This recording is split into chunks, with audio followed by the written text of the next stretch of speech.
Transcription 129, speed 100 words per minute. Start.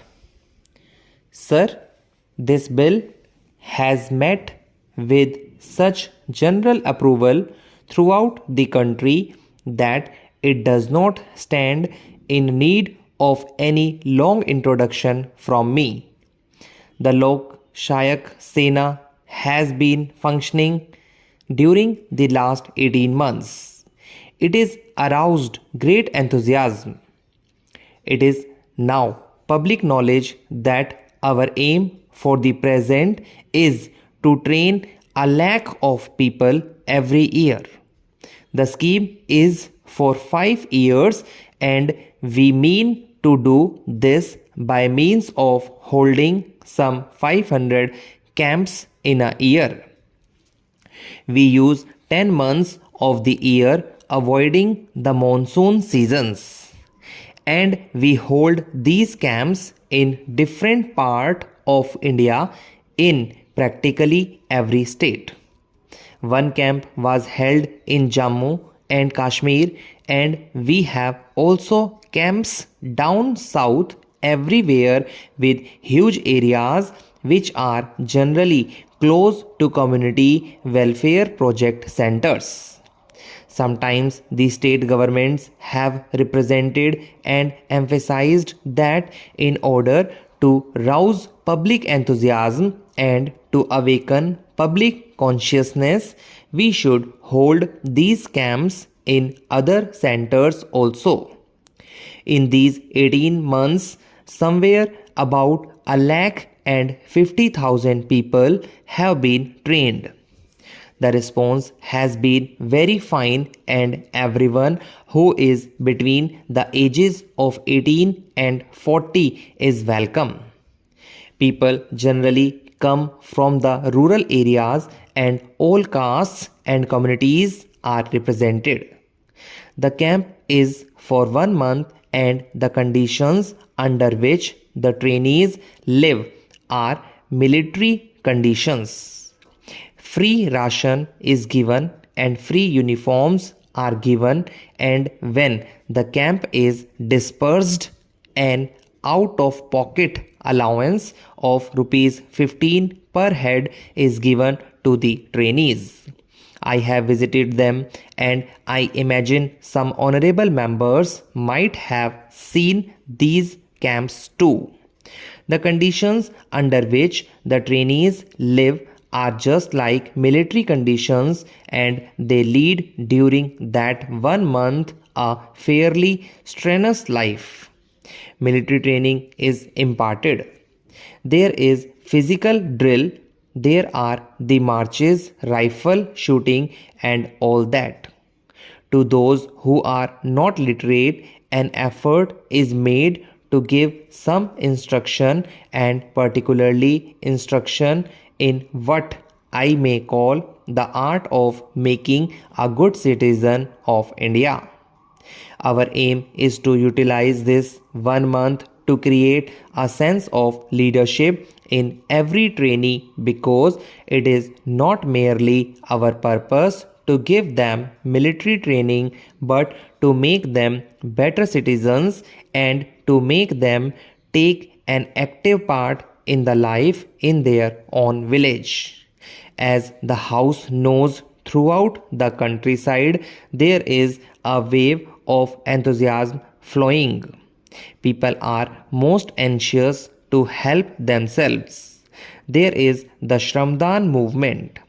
There is a desire to build roads and dams and to spread the gospel of education, and what we require is leadership in the village itself, a sense of discipline in the village, and we are hoping that this training that we impart, apart from the purpose that it may serve in times of need whenever there is an emergency, in peacetime also the training will be useful and it will rebound to the benefit of the country at large.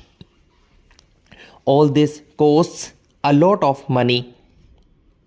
The annual expenditure is a crore of rupees, and for 5 years, if we proceed on these very lines, it will be rupees 5 crores.